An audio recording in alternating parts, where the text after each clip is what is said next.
जय माता दी। आज माता का 8वां नवरात्रा है और 8वां नवरात्रा देवी महागौरी को समर्पित है। श्री दुर्गा सप्तशती का 8वां अध्याय।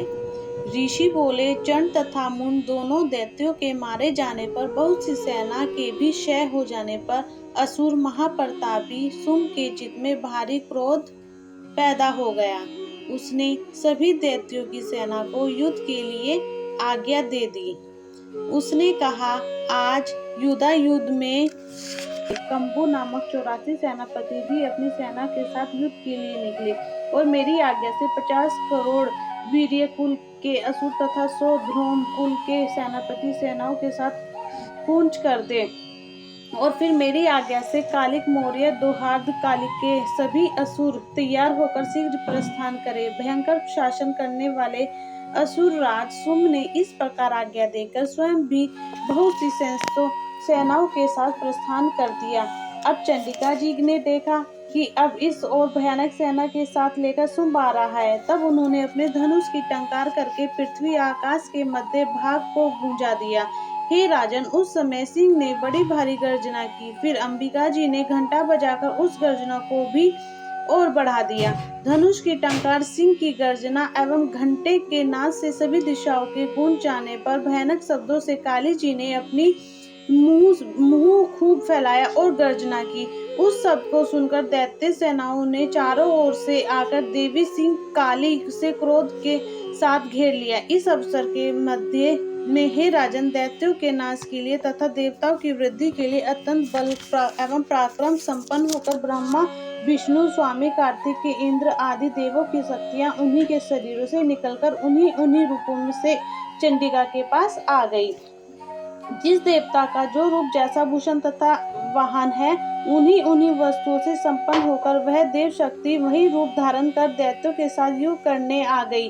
ब्रह्मा जी की शक्ति, जिसे ब्रह्मानी कहा जाता है, वह अक्षय सूत्र कमंडल से शोभित थी। सबसे प्रथम उपस्थित हुई इस महेश्वर की शक्ति वृषभ पर विराजमान सुंदर त्रिशूल धारण किए, महासर्पों के कंकन धारण किए हुए मस्तक पर चंद्ररेखा सुशोभित थी।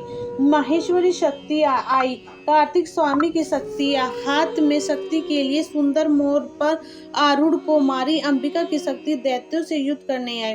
वैसे ही विष्णु की शक्ति गरुड़ पर सवार होकर शंख, चक्र, गदा, सार्ग एवं खंग हाथ में लिए आ गई। यज्ञ वराह का विचित्र रूप धारण करने वाली विष्णु की वराह शक्ति जैसे ही शरीर धारण करके वहां आई, नरसिंह जी के समान शरीर को धारण किए गर्दन के बालों को फटकारने से आकाश के तारों को बिखेरती हुई नरसिंही शक्ति वहां आ पहुंची। इंद्र की शक्ति, इंद्र के समान रूप वाली 1000 नेत्र धारण किए वज्र हाथ में लेकर ऐरावत गजराज पर आरूढ़ होकर वहां आ गई। तब उन देव शक्तियों से घिरे हुए शंकर जी ने चंडिका से कहा, मेरी प्रसन्नता के लिए शीघ्र से शीघ्र इन असुरों का संहार करो।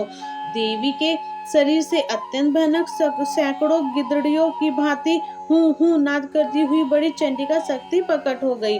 तब उस अपराजिता देवी ने धुएं जैसी जटा वाली शिव से कहा, भगवान, आप दूत बनकर शुंभ निशुंभ के पास जाएं। वहां जाकर उन महाअभिमानी शुंभ निशुंभ दानवों को तथा युद्ध में आए हुए दूसरे दानवों को भी कहें कि हे दानवों, यदि तुम लोग जीना चाहते हो तो त्रिलोकी का राज्य इंद्र प्राप्त करें। सभी देवता यज्ञ भाग पाए और तुम लोग पाताल में चले जाओ। यदि तुम्हें कुछ बल का अभिमान हो और युद्ध की अभिलाषा हो तो आ जाओ, तुम्हारे मांस में ये गिद्धड़ियां तृप्त हो जाएं। इस कार्य में स्वयं शिव जी का ही देवी जी ने नियुक्त किया। वह शिव शक्ति संसार में शिवदूती के नाम से विख्यात हुई।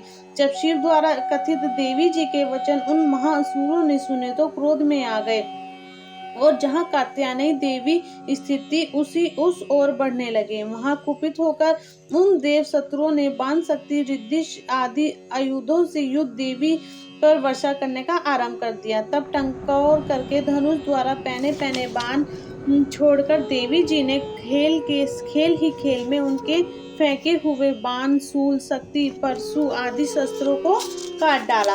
फिर काली भी उनके सामने होकर शत्रुओं को शूल के प्रहारों से चीरती हुई, फाड़ती हुई, खंडवांग से कुचलती मारती विचरण करने लगी। इधर ब्राह्मणी शक्ति भी जिस ओर दौड़ती उसी ओर अपने कमंडल का जल छिड़क देती, जिससे शत्रुओं का पराक्रम एवं तेज नष्ट होता जा रहा था। इसी प्रकार माहेश्वरी शक्ति ने त्रिशूल द्वारा, वैष्णवी शक्ति ने चक्र द्वारा एवं कौमारी शक्ति ने शक्ति द्वारा उन दैत्यों का क्षय करना आरंभ कर दिया। इंद्री शक्ति के वज्र गिराने से सैकड़ों दैत्य दानव विदन होकर रुधिर को पनाले बहाते हुए पृथ्वी पर गिरने लगे। वाराही शक्ति ने तो कुछ एक को ही तुंड प्रहार से मार गिराया। कितने एक दैत्यों की छातियां अपनी दाढ़ों के अग्रभाग से चीर डाली। वाराह मूर्ति ने चक्र द्वारा बहुत से दैत्य चीर फाड़ डाले। कितने ही महादैत्यों को नरसिंह शक्ति अपने नाखून से विदीर्ण करके खाने लग गई।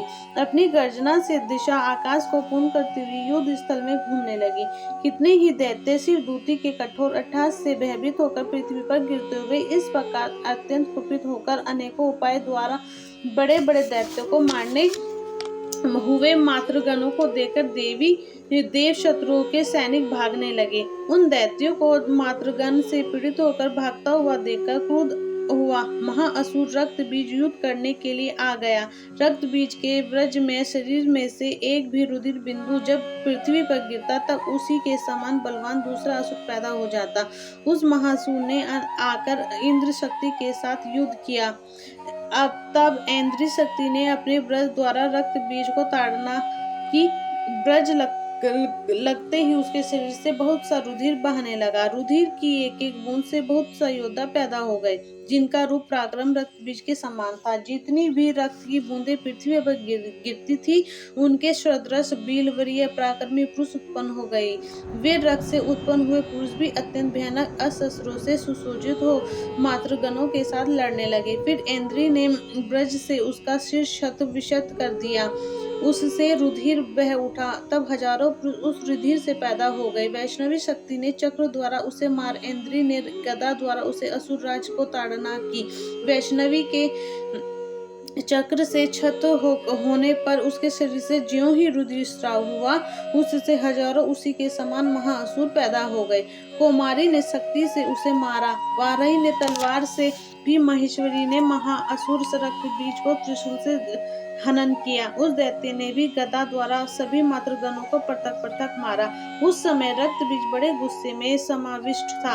शक्ति शूल आदि आयुधों से कई बार विषक्त होने पर उसके शरीर से खून पृथ्वी पर गिरते ही सैकड़ों असुर उत्पन्न हो चुके थे। दैत्यों के रुधिर से उत्पन्न हुए उन असुरों से मारा जगत व्याप्त हो गया।